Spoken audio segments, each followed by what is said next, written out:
شروع کرتا ہوں اللہ تعالیٰ کے نام سے جو بڑا مہربان نہایت رحم والا ہے۔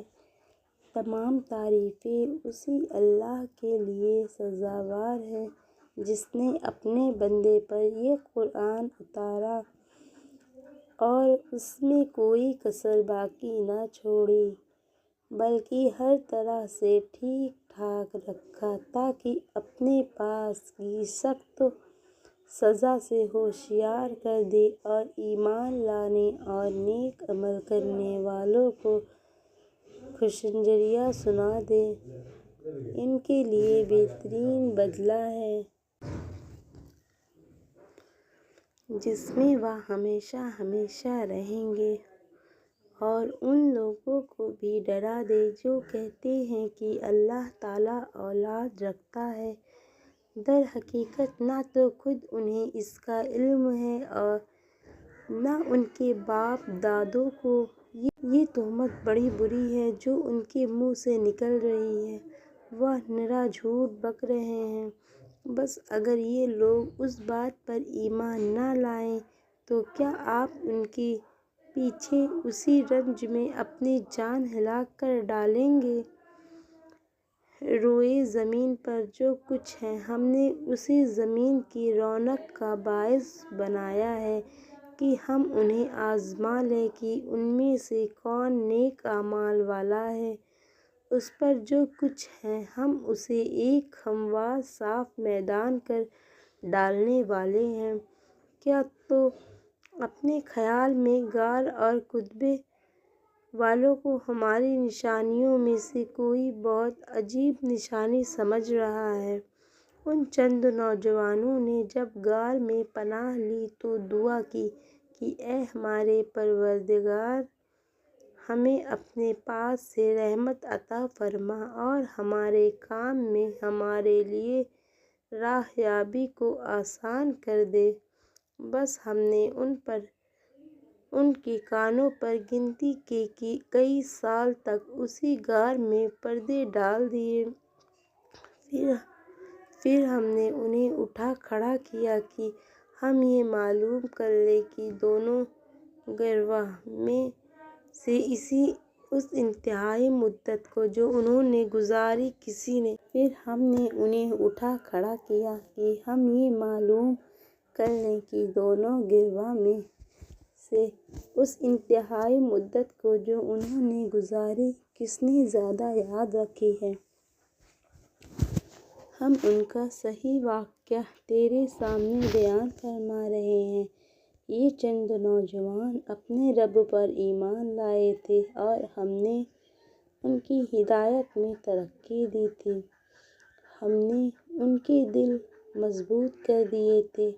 جبکہ یہ اٹھ کر کھڑے ہوئے اور کہنے لگے کہ ہمارا پروردگار تو وہی ہے جو آسمان و زمین کا پروردگار ہے۔ ناممکن ہے کہ ہم اس کے سوا کسی اور معبود کو پکاریں۔ اگر ایسا کیا تو ہم نے نہایت ہی غلط بات کہی۔ یہ ہے ہماری قوم جس نے اس کے سوا اور معبود بنا رکھے ہیں۔ ان کی خدائی کی یہ کوئی صاف دلیل کیوں پیش نہیں کرتے؟ اللہ پر جھوٹ افطرا باندھنے والے سے زیادہ ظالم کون ہے؟ جبکہ تم ان سے اور اللہ کے سوا ان کے اور معبودوں سے کنارہ کش ہو گئے تو اب تم کسی غار میں جا بیٹھو، تمہارا رب تم پر اپنی رحمت پھیلا دے گا اور تمہارے لیے تمہارے کام میں سہولت مہیا کر دے گا۔ آپ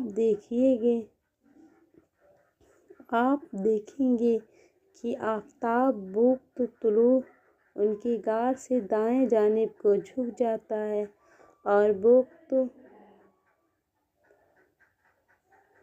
غروب ان کی بائیں جانب کترا جاتا ہے اور وہ اس غار کی کشادہ جگہ میں ہیں۔ یہ اللہ کی نشانیوں میں سے ہے۔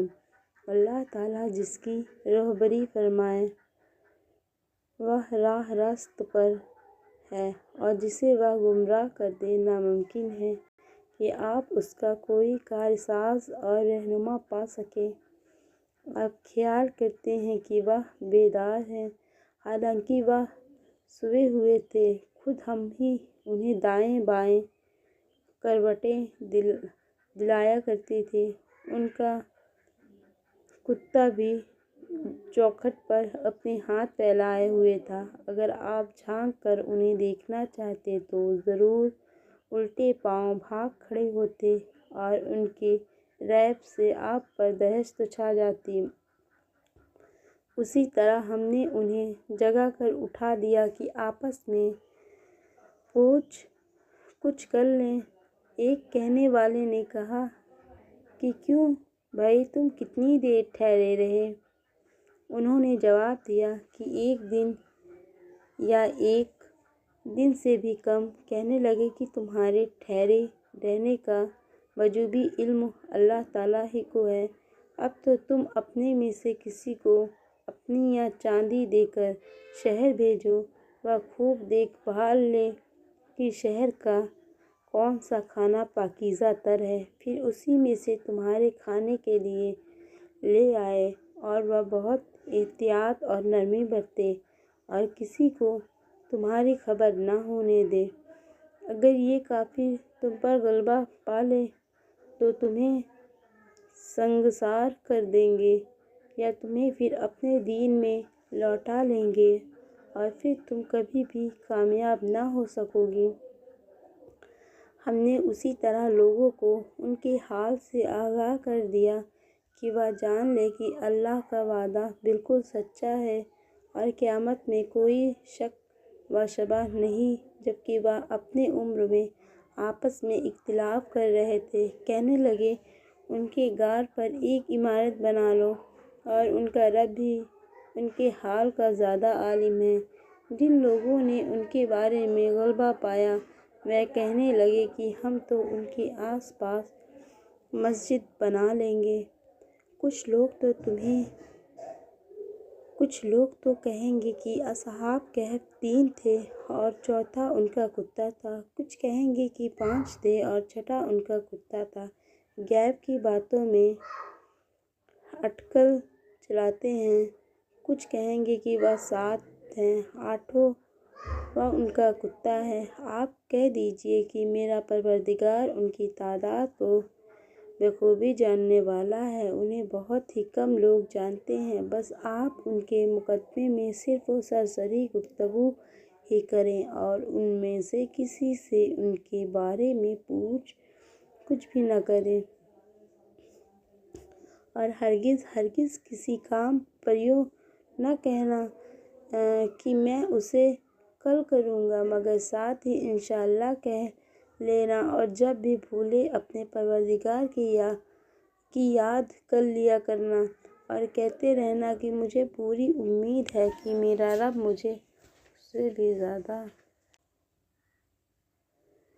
اپنے پروردگار کی یاد کر لیا کرنا اور کہتے رہنا کہ مجھے پوری امید ہے کہ میرا رب مجھے اس سے بھی زیادہ ہدایت کے قریب کی بات کی رہبری کرے۔ وہ لوگ اپنے غار میں 300 سال تک رہے اور 9 سال اور زیادہ گزارے۔ آپ کہہ دیں اللہ ہی کو ان کے ٹھہرے رہنے کی مدت کا بخوبی علم ہے۔ آسمانوں اور زمینوں کا غیب صرف اسی کو حاصل ہے۔ وہ کیا ہی اچھا دیکھنے سننے والا ہے۔ سوائے اللہ کے ان کا کوئی مددگار نہیں۔ اللہ تعالیٰ اپنے حکم میں کسی کو شریک نہیں کرتا۔ تیری جانب جو تیرے رب کی کتاب وحی کی گئی ہے اسے پڑھتا رہے، اس کی باتوں کو کوئی بدلنے والا نہیں، تو اس کے سوا ہرگز کوئی پناہ کی جگہ نہ پائے گا۔ اور اپنے آپ کو انہی کے ساتھ رکھا کر جو اپنے پروردگار کو صبح شام پکارتے ہیں اور اسی کے چہرے اور ارادے رکھتے ہیں۔ خبردار تیری نگاہیں ان سے نہ ہٹنے پائیں کہ دنیاوی زندگی کے ٹھاٹھ اور ارادے میں لگ جا۔ دیکھ اس کا کہنا نہ ماننا جس کے دل کو ہم نے اپنے ذکر سے غافل کر دیا ہے، اور جو اپنی خواہش کے پیچھے پڑا ہو اور جس کا کام حد سے گزر چکا ہو، اور اعلان کر دے کہ یہ سراسر برحق قرآن تمہارے رب کی طرف سے ہے۔ اب جو چاہے ایمان لائے اور جو چاہے کفر کرے۔ ظالموں کے لیے ہم نے وہ آگ تیار کر رکھی ہے جس کی قناتیں انہیں گھیر لیں گی۔ اگر وہ فریاد رسی چاہیں گے تو ان کی فریاد رسی اسی پانی سے کی جائے گی جو تیل کی تلچھٹ جیسا ہوگا اور جو چہرے بھون دے گا۔ بڑا ہی برا پانی ہے اور بڑی بری آرام گاہ دوزخ ہے۔ یقیناً جو لوگ ایمان لائیں اور نیک اعمال کریں تو ہم کسی نیک عمل کرنے والے کا ثواب ضائع نہیں کرتے۔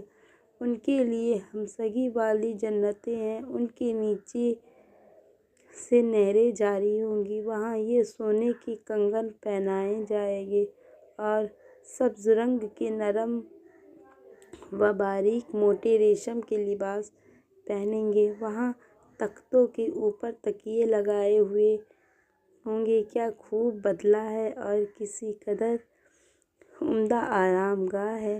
اور انہیں ان دو شخصوں کی مثال بھی سنا دے جن میں سے ایک کو ہم نے 2 باغ انگوروں کے دے رکھے تھے اور جنہیں کھجوروں کے درختوں سے ہم نے گھیر رکھا تھا، اور دونوں کے درمیان کھیتی لگا رکھی تھی۔ دونوں باغ اپنا پھل خوب لائے اور اسی میں سے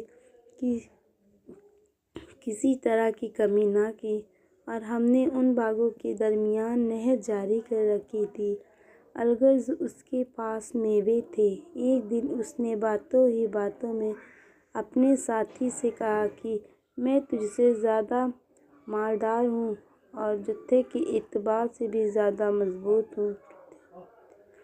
اور یہ اپنے باغ میں گیا اور تھا اپنی جان پر ظلم کرنے والا۔ کہنے لگا کہ میں خیال نہیں کر سکتا کسی وقت بھی یہ برباد ہو جائیں، اور نہ میں قیامت کو قائم ہونے والی خیال کرتا ہوں، اور اگر بالفرض میں اپنے رب کی طرف لوٹایا بھی گیا تو یقیناً میں اس سے بھی زیادہ بہتر پاؤں گا۔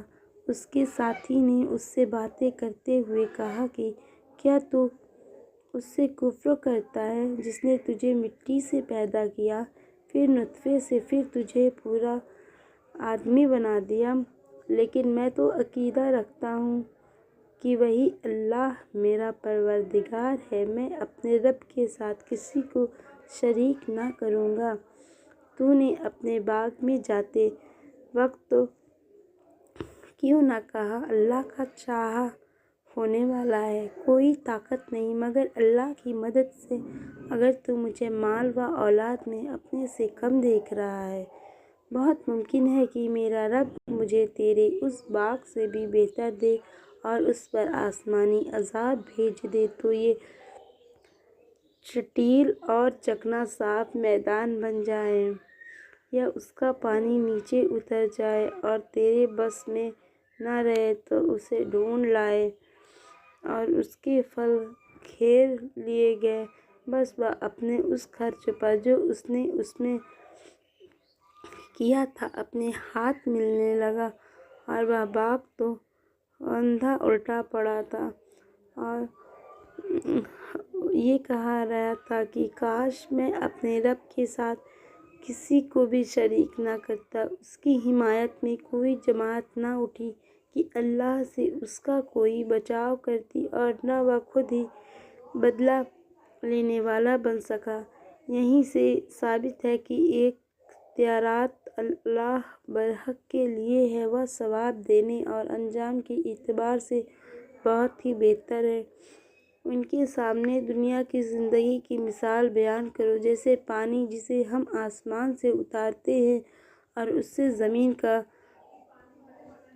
سبزہ ملا جلا ہے، پھر آخر کار وہ چورا چورا ہو جاتا ہے جسے ہوائیں اڑائے لیے پھرتی ہیں۔ اللہ تعالیٰ ہر چیز پر قادر ہے۔ مال و اولاد تو دنیا کی ہی زینت ہے، اور ہاں البتہ باقی رہنے والی نیکیاں تیرے رب کے نزدیک اجرو ثواب اور آئندہ کی اچھی توقع کے بہت بہتر ہیں۔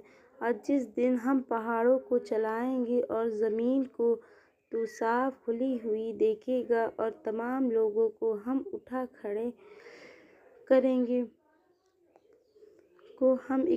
کریں گے، ان میں سے ایک کو بھی باقی نہ چھوڑیں گے، اور سب کے سب تیرے رب کے سامنے سب بستہ حاضر کیے جائیں گے۔ یقیناً تم ہمارے پاس اسی طرح آئے جس طرح ہم نے تمہیں پہلی مرتبہ پیدا کیا تھا، لیکن تم تو اسی خیال میں رہے کہ ہم ہرگز تمہارے لیے کوئی وعدے کا وقت مقرر کریں گے بھی نہیں۔ اعمال سامنے رکھ دیے جائیں گے، بس تو دیکھے گا۔ گنہگار اس کی تحریر سے خوفزدہ ہو رہے ہوں گے اور کہہ رہے ہوں گے، ہائے ہماری خرابی، یہ کیسی کتاب ہے جس نے کوئی چھوٹا بڑا بغیر گھیرے کے باقی ہی نہیں چھوڑا، اور جو کچھ انہوں نے کیا تھا سب موجود پائیں گے، اور تیرا رب کسی پر ظلم و ستم نہ کرے گا۔ اور جب ہم نے فرشتوں کو حکم دیا کہ تم آدمی کو سجدہ کرو تو ابلیس کے سوا سب نے سجدہ کیا، یہ جنوں میں سے تھا، اس نے اپنے پروردگار کی نافرمانی کی، کیا پھر بھی تم اسے اور اس کی اولاد کو مجھے چھوڑ کر اپنا دوست بنا رہے ہو، حالانکہ وہ تم سب کا دشمن ہے؟ ایسے ظالموں کا کیا ہی برا بدل ہے۔ میں نے انہیں آسمانوں و زمین کی پیدائش کے وقت تو موجود نہیں رکھا تھا، اور نہ خود ان کی اپنی پیدائش میں، اور میں گمراہ کرنے والوں کو اپنا مددگار بنانے والا بھی نہیں۔ اور جس دن وہ فرمائے گا کہ تمہارے خیال میں جو میرے شریک تھے انہیں پکارو، یہ پکاریں گے لیکن ان میں سے کوئی بھی جواب نہ دے گا، ہم ان کے درمیان ہلاکت کا سامان کر دیں گے، اور گنہگار جہنم کو دیکھ کر سمجھ لیں گے کہ وہ اسی میں جھونک جانے والے ہیں، لیکن اس سے بچنے کی جگہ نہ پائیں گے۔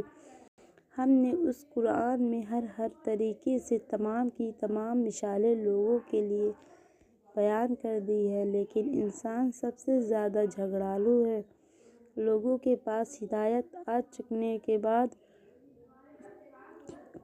انہیں ایمان لانے اور اپنے رب سے استغفار کرنے سے صرف اسی چیز نے روکا کہ اگلے لوگوں کا سا معاملہ انہیں بھی پیش آئے، یا ان کے سامنے کھلم کھلا عذاب موجود ہو جائے۔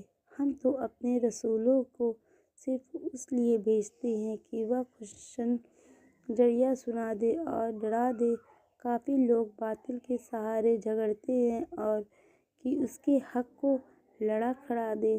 انہوں نے میری آیتوں کو اور جس چیز سے ڈرایا جائے اسے مذاق بنا ڈالا ہے۔ اس سے بڑھ کر ظالم کون ہے جسے اس کے رب کی آیتوں سے نصیحت کی جائے اور وہ پھر بھی منہ موڑے رہے، اور جو کچھ اس کے ہاتھوں نے آنے بھیج رکھا ہے بے شک ہم نے ان کے دلوں پر پردے ڈال دیے ہیں کہ وہ اسے سمجھیں، اور ان کے کانوں میں گرانی ہے کو تو انہیں ہدایت کی طرف بلاتا رہے، لیکن یہ کبھی کبھی ہدایت نہیں پانے گے۔ تیرا پروردگار بہت ہی بخشش والا اور مہربانی والا ہے، وہ اگر ان کے اعمال کی سزا میں پکڑے تو بے شک انہیں جلدی عذاب کر دے، بلکہ ان کے لیے ایک وعدہ کی گھڑی مقرر ہے جس سے وہ سرکنے کی ہرگز جگہ نہیں پائیں گے۔ یہ ہیں وہ بستیاں جنہیں ہم نے ان کے مظالم کی بنا پر غارت کر دیا، اور ان کی تباہی کی بھی ہم نے ایک میعاد مقرر کر رکھی ہے۔ جبکہ موسیٰ نے اپنے نوجوان سے کہا کہ میں تو چلتا ہی رہوں گا یہاں تک کہ وہ دریاؤں کے سنگم پر پہنچوں، خواہ مجھے سالہ سال چلنا پڑے۔ جب وہ دونوں دریا کے سنگم پر پہنچے، وہاں اپنی مچھلی بھول گئے جس نے دریا میں سرنگ جیسا اپنا راستہ بنا لیا۔ جب یہ دونوں وہاں سے آگے بڑھے تو موسیٰ نے اپنے نوجوان سے کہا کہ اللہ ہمارا کھانا دے، ہمیں تو اپنے اس سفر سے سخت تکلیف اٹھانی پڑی۔ اس نے جواب دیا کہ کیا آپ نے دیکھا بھی؟ جبکہ ہم پتھر سے ٹیک لگا کر آرام کر رہے تھے، وہیں میں مچھلی بھول گیا تھا۔ دراصل شیطان نے مجھے بھلا دیا کہ میں آپ سے اس کا ذکر کروں۔ اس مچھلی نے ایک انوکھے طور پر دریا میں اپنا راستہ بنا لیا۔ موسیٰ نے کہا یہی تھا جس کی تلاش میں ہم تھے، چنانچہ وہیں سے اپنے قدموں کے نشان ڈھونڈتے ہوئے واپس لوٹے۔ پھر ہمارے بندوں میں سے ایک بندے کو پایا جسے ہم نے اپنے پاس کی خاص رحمت عطا فرما رکھی تھی اور اسے اپنے پاس سے خاص علم سکھا رکھا تھا۔ اس سے موسیٰ نے کہا میں آپ کی تابعداری کروں کہ آپ مجھے اس نیک علم کو سکھا دیں جو آپ کو سکھایا گیا ہے۔ اس نے کہا آپ میرے ساتھ ہرگز صبر نہیں کر سکتے اور جس چیز کو آپ نے اپنے علم میں نہ لیا ہو اس پر صبر کر بھی کیسے سکتے ہیں؟ موسیٰ نے جواب دیا کہ انشاءاللہ آپ مجھے صبر کرنے والا پائیں گے اور کسی بات میں آپ کی نافرمانی نہیں کروں گا۔ اس نے کہا اچھا، اگر آپ میرے ساتھ ہی چلنے پر اصرار کرتے ہیں تو یاد رہے کسی چیز کی نسبت مجھ سے کچھ نہ پوچھنا جب تک کہ میں خود اس کی نسبت کوئی تذکرہ نہ کروں۔